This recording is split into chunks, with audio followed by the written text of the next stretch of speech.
तो अभी आपको थंबनेल देख के पता चल चुका होगा। कोई कोई सोच रहा है कि कंटेंट नहीं मिला इसलिए स्कूटी का वीडियो बना रहा है, लेकिन ऐसा नहीं है।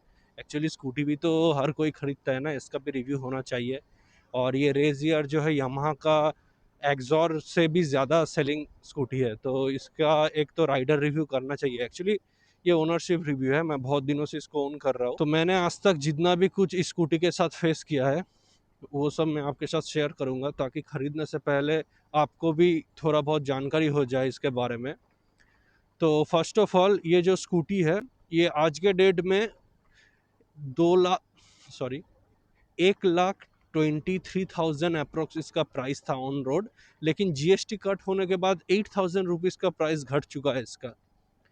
तो प्राइस आप देख लीजिएगा एग्जैक्टली आपके लोकेलिटी में क्या प्राइस है। मैं जितना प्राइस आपको बोल रहा हूँ उससे 2-5 हज़ार रुपये इधर उधर हो सकता है। तो पहले मैं बता दूं, ये वाला स्कूटी जब मैं खरीदा था ये 2021 का मॉडल है। अभी इसमें थोड़ा बहुत अपडेट आ चुका है। सबसे बड़ा अपडेट है इसका जो हैलोजन हेडलाइट आप सामने देख रहे हो उसको एलईडी कर दिया गया है। वही मेजर अपडेट है, हैलोजन टू एलईडी। ऊपर से थोड़ा बहुत कॉस्मेटिक ग्राफिक्स में चेंज आया है। ये मैं जो चला रहा हूँ ब्लू कलर का स्ट्रीट रैली वेरिएंट, तो ग्राफिक्स का ही मेजरली चेंज है और हेडलाइट का और कुछ चेंज नहीं है। इंजन सेम टू सेम है, इंस्ट्रूमेंट क्लस्टर तक सेम है। तो मैं आपको बता दूं इसमें कुछ टेक्निकल चीज़ें जो मैंने प्रॉब्लम फेस किया है। पहले मैं नेगेटिव्स बता दूं फिर आपको पॉजिटिव्स बताऊंगा। तो सबसे पहले जो मुझे नेगेटिव लगा है वो इसका स्विच गियर। अभी अंधेरे में आपको कितना दिख रहा है मुझे पता नहीं, मैं दिखाने का पूरा कोशिश करूंगा। ये जो भी स्विचेस है, जो इसका ऊपर कलर लगा हुआ रहता है ना, इंडिकेटर कलर्स, वो बहुत जल्दी उतर जाता है। फिर आपको पता नहीं चलेगा कौन सा स्विच कौन सा है। और फिर उसके बाद स्विच का जो क्वालिटी है ये एकदम बेकार है। मतलब आपका एकदम बेकार ही है, क्योंकि ये वाला सेल्फ स्विच बार बार ख़राब होता है, इसको चेंज करते रहना पड़ता है। ये जो स्विच सेल्फ का है मेरा, आज ये 4 नंबर वाला स्विच है, मतलब 3 बार चेंज किया है इसको। तो मान लीजिए कि हर साल एक एक नया स्विच सेल्फ वाला, क्योंकि इसको बार बार प्रेस किया जाता है। तो अगर आप बहुत जेंटली प्रेस करेंगे शायद थोड़ा सा और अच्छे से चले, 1 साल से 2 साल भी चल जाए एक स्विच। लेकिन जो है वो है, स्विच खराब होता है, किसी को ज़्यादा होगा किसी का कम होगा। ऊपर से इसका हॉर्न, हॉर्न आपका मतलब जो हॉर्न का पिच है वो अप डाउन करता रहता है, क्यों मुझे पता नहीं। बैटरी का कोई इशू है भी नहीं, बैटरी जब नया था तब भी होता था। तो हॉर्न का स्पीकर क्या दिया है मुझे पता नहीं, लेकिन ऐसा ही है, थोड़ा सा बुरा लगता है। हो सके कि टेक्निकली ये आपको ज़्यादा दिक्कत ना डाले, लेकिन ये हॉर्न का थोड़ा मुझे ठीक नहीं लगा। और जो है इसका बिल्ड क्वालिटी, जो प्लास्टिक्स इसमें यूज़ किया है ना, वो एकदम पतला टाइप का है। मतलब आप उंगली से प्रेस करेंगे तो वो दब जाएगा अंदर। इससे काफ़ी ज़्यादा मतलब बेटर क्वालिटी का प्लास्टिक जो है वो हीरो तक यूज़ करता है। लेकिन फिट एंड फिनिश में हीरो पीछे है, क्योंकि उन लोगों का देखता हूँ थोड़ा बहुत वाइब्रेशन जिटरिंग ये सब उस टाइम होता है। ये इसमें उतना नहीं होता है, मतलब कस के लगा हुआ है सब कुछ। फिट एंड फिनिश अच्छा है, लेकिन प्लास्टिक का जो क्वालिटी है वो मुझे लगता है पतला है। और इसी वजह से शायद बाइक मतलब स्कूटी बहुत हल्का भी है। ये 98 केजी का कार्बोरेट है, मतलब one of the lightest scooty है ये। हो सकता है इसका प्लास्टिक के लिए, क्योंकि इसका बॉडी बहुत हल्का है, लेकिन हल्का बनाने के चक्कर में इतना पोर क्वालिटी का प्लास्टिक देना नहीं चाहिए। थोड़ा सा धक्का लगता है तो फट जाता है। तो इतना जल्दी फटता नहीं, मतलब जितना प्रेशर में स्क्रैच आता है उतना प्रेशर में इसमें डेंट आ जाएगा या तो टूट जाएगा। तो ये मुझे ठीक नहीं लगा है। और एक चीज़ आप शायद नोटिस कर रहे हैं, मेरा हाथ यहाँ पर है, स्कूटी फिर भी चलता जा रहा है। इसका जो एक्सीलरेटर है वो थोड़ा सा रेव अटक चुका है। ये सर्विसिंग में ठीक हो जाएगा, ये मैं नहीं बोल रहा हूँ कि बाइक स्कूटी का बहुत बड़ा इशू है। लेकिन इतना छोटा मोटा इशू सबको आएगा कि ये ऑटोमेटिक लग के रह जाएगा। ठीक है, ब्रेक्स का इशू है, आपको रेयर ब्रेक अच्छा मिलेगा। मेरा वाला में रेयर ब्रेक ड्रम ब्रेक है, फ्रंट ब्रेक यूबीएस जो आता है, तो वो वाला यूनिफाइड ब्रेकिंग सिस्टम वो वाला है। फ्रंट में डिस्क ब्रेक है, लेकिन फिर भी मुझे फ्रंट का बाइट कभी भी उतना अच्छा नहीं लगा है। ड्रम ब्रेक जो पीछे है वो बेटर काम करता है, फ्रंट ब्रेक अच्छा होना चाहिए। तो एक और चीज़ मैं बता दूं, फ्रंट ब्रेक का सिर्फ कैलिपर ही नहीं, यहाँ पर जो ब्रेक का जो ब्रेकिंग यहाँ पर एक सिस्टम रहता है बॉक्स टाइप का, वो वाला चीज़ वो ख़राब होता है।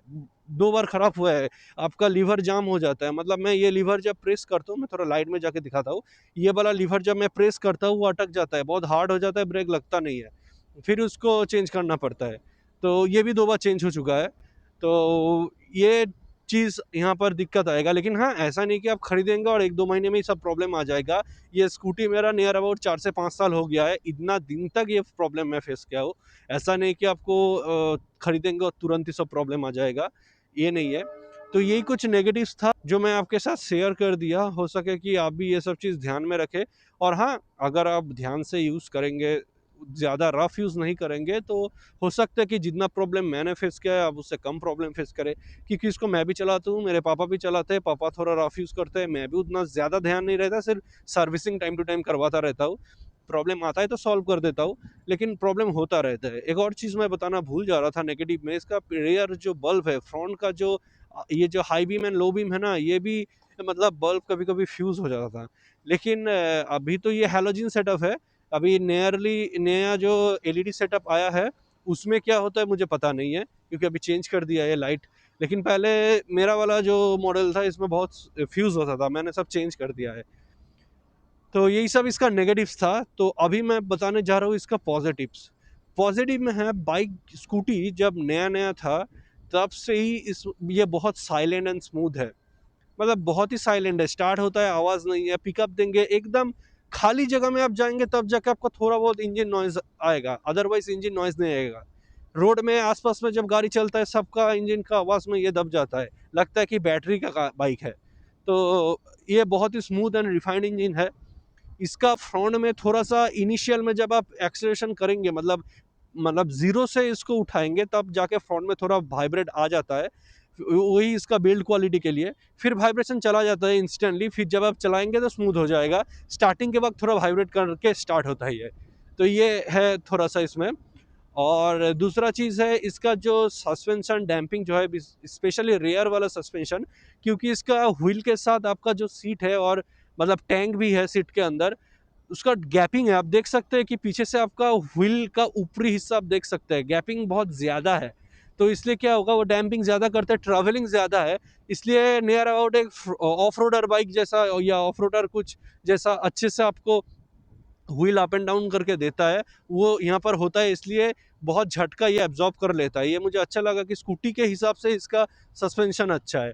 आपको मतलब रिस्पेक्टिवली दूसरा स्कूटी के रिस्पेक्टिवली ज़्यादा आपको सस्पेंशन फील होगा। ऐसा नहीं कि बहुत महँगा सस्पेंशन कुछ है, लेकिन इसका ट्यूनिंग जैसे किया है यामाहा ने, एक मतलब सस्पेंशन आपको क्वालिटी अच्छा लगेगा।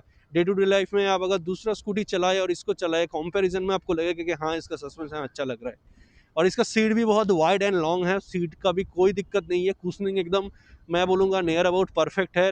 आपको ज़्यादा नरम भी नहीं है, हार्ड भी नहीं है, आप लॉन्ग टर्म तक इसको राइड करते रहे, कोई दिक्कत नहीं है, एकदम साइलेंटली राइड होता रहेगा। और कुशनिंग बहुत अच्छा है, सस्पेंशन भी आपको अच्छा कम्फर्ट देगा। तो बाइक उस हिसाब से अच्छा है, मैं बार-बार बाइक बोल निकल जा रहा है मुँह से, तो स्कूटी है जो ये तो इसका जो एक और चीज़ मैं बताऊँगा, इसका जो ये मिरर है, मिरर MT-15 में जो आता है वही वाला है, इसमें मिरर को तो कोई दिक्कत नहीं है, मिरर ठीक-ठाक ही है, विज़िबिलिटी काफ़ी अच्छा है, मिरर का लेके आपको कोई दिक्कत का बात है नहीं। और इसका माइलेज जो है इम्पोर्टेंट चीज़ स्कूटी के लिए, मैंने देखा इसमें पहले बता दूँ कि 5.2 लीटर का टैंक है, तो इसका फ्यूल रेंज एक टैंक में जो आता है नियर अबाउट 200 से 220 का ऐसा कुछ माइलेज निकल के देता है। मतलब एक फुल टैंक में, मैंने फुल टैंक करके एक बार चलाया था तो उतना आया था, फिर भी थोड़ा-सा पेट्रोल रह गया था, फिर मैंने जाके पेट्रोल डलवाया था। तो आप 250 तक मैक्सिमम मान सकते हो, चलाने के ऊपर डिपेंड करता है। तो आपको 40 से 45 के बीच में ऐसा कुछ माइलेज मिलेगा। अगर आप अच्छे से चलाएँगे तो शायद आपको 45 से भी ऊपर मिल जाए, लेकिन हम ज़्यादातर इसको मार्केट एरिया में चलाते हैं, रुक-रुक के चलता है। देखिए ऐसा ही मार्केट में होता है, हर बार थोड़ा बहुत जैम लग जाता है और फिर तेल पीना चालू कर देता है गाड़ी। तो ऐसा ही कंडीशन में ये ज़्यादातर चलता है। मार्केट में बहुत भीड़ है आज, बीजेपी का रैली निकला है। बैक कर जाता हूँ नहीं तो फँस जाऊँगा।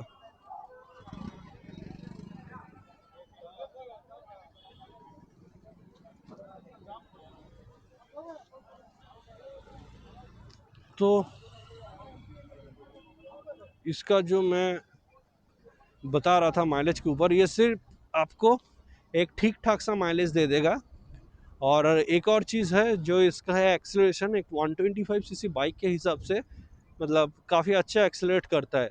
60 वगैरह का स्पीड आपको बहुत ही स्मूथली उठा देता है, कोई टाइम ज़्यादा नहीं लेता है। आपको कभी दिक्कत नहीं लगेगा कि हाँ, बहुत वक़्त लग रहा है कि बहुत स्लो है, आपको फ़ास्ट ही फ़ील होगा। और टॉप स्पीड इसको मैंने अभी तक 92 तक भगाया है। 92 अभी तक इसका स्पीडोमीटर में मैंने देखा है। स्पीडो एरर तो उसमें है, तो आप मान लीजिए कि 80-85 तो ये चला जाएगा कोई दिक्कत, बिना किसी दिक्कत के। तो बाकी तो आपका स्पीडोमीटर एरर में दिखा सकता है ज़्यादा, क्योंकि मेरे पास केटीएम है, उसका स्पीडोमीटर एरर नहीं है। उसके साथ पैरेलली मैंने ड्राइव किया है।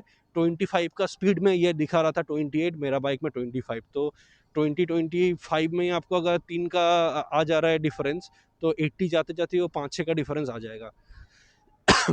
तो यही सब है बाइक का, स्कूटी का फ़िलहाल। इसका इंजन मैल फंक्शन जो लाइट है आप देख सकते हैं, ये हमेशा जल के रहता है, कभी-कभी बंद होता है खुद से। मैंने इसका ऊपर कुछ काम नहीं करता हूँ, तो जो है रहने दो। बार-बार क्यों इसके लिए सर्विस सेंटर जाए, दिक्कत तो कुछ होता नहीं है। तो इसमें एक नकल गार्ड भी आया था, नकल गार्ड मैंने खोल दिया है, अभी ओपन है, नहीं तो इसमें स्ट्रीट रैली वेरिएंट में नकल गार्ड आता है। और इसमें एक और चीज़ जो मिसिंग मुझे लगता है, स्पीडोमीटर में टाइम दे देना चाहिए था, टाइम नहीं आता है। आज के डेट में वो एक एसेंशियल है, बार-बार आप घड़ी या तो आपका फ़ोन तो निकाल के चलाते-चलाते चेक नहीं कर पाएँगे। बाइक चलाते-चलाते आपको थोड़ा-सा टाइम दिख जाएगा तो वो अच्छा है। तो इंस्ट्रूमेंट क्लस्टर में इनपुट देना चाहिए था, इसमें सिर्फ odometer, trip meter, fuel gauge और आपका स्पीडोमीटर है। बस इससे ज़्यादा कुछ नहीं है। अभी सब स्कूटी में आता है, इससे सस्ता वाला स्कूटी में भी टाइम वगैरह दे देता है। तो माइलेज तक दिखा देता है अभी। तो जो भी है, ये कुछ कंपनी को अपग्रेड करना चाहिए। और मैंने तो जो नेगेटिव्स आज तक फेस किया है मैंने तो बता ही दिया आपको, और जो पॉजिटिव्स है वो भी मैंने बता दिया। इसके ज़्यादा अगर आपको कुछ जानना है तो आप कमेंट सेक्शन में पूछ सकते हैं, मैं बता दूंगा। इसका सर्विसिंग को ज़्यादा नहीं है, वैसे ही कुछ 700 रुपया अप्रॉक्स है। और इसमें आपको हर बार सर्विसिंग में एयर फिल्टर चेंज होता रहता है, उसका ही जो एक प्राइस लगता है बस। सर्विसिंग महंगा नहीं है, एकदम सस्ता है, मेंटेनेंस भी इजी है। सिर्फ स्विच गियर का थोड़ा ध्यान रखना पड़ता है, स्विच गियर्स ख़राब होता रहता है, वो आपको एक थोड़ा सा एक्स्ट्रा चार्ज बीच बीच में देना पड़ेगा। अब मैं आपको सजेस्ट करूँगा कि आप अपना हॉर्न चेंज कर सकते हैं, अगर आपको थोड़ा लाउड हॉर्न चाहिए तो। नहीं तो ये हॉर्न मुझे अच्छा नहीं लगता। और हाँ, एक और चीज़, बैटरी इसका 2.5 साल बाद एक बार ख़राब हो चुका था, मैं बैटरी भी एक बार चेंज किया है। तो वो तो हर किसी गाड़ी में होता है, 2 साल, किसी का 3 साल, किसी का 2.5 साल। तो वो मैं कॉन्स में नहीं पकड़ूंगा, बैटरी तो ख़राब हो ही सकता है। और यही सब है स्कूटी के ऊपर जितना मैंने बताया है। अगर आपको सब कॉन्स पता चलने के बाद भी अगर लग रहा है कि यू कैन टेक इट, क्योंकि बाकी सब स्कूटी जो है सब कोई परफेक्ट नहीं है ना, सब में ही कुछ ना कुछ कॉन्स आता रहता है। जैसे कि इसका मेन जो चीज़ है दूसरा स्कूटी से बेहतर है, वो है रेयर टायर इसका बहुत ही थिक देता है, जिसके लिए आपको रिस्पेक्टिवली ज़्यादा आपको कॉन्फिडेंस मिलेगा।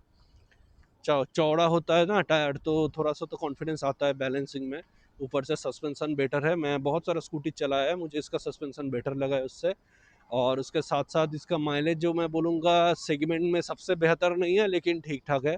और पावर वगैरह भी काफ़ी अच्छा है, मेंटेनेंस कॉस्ट लो है। तो आप अगर देखें स्विच गियर्स इसका, जो मैं शॉर्ट में बता दूं, इसका सिर्फ बिल्ड क्वालिटी में ही मुझे इशू लगा है, बाकी सब कुछ अच्छा ही है।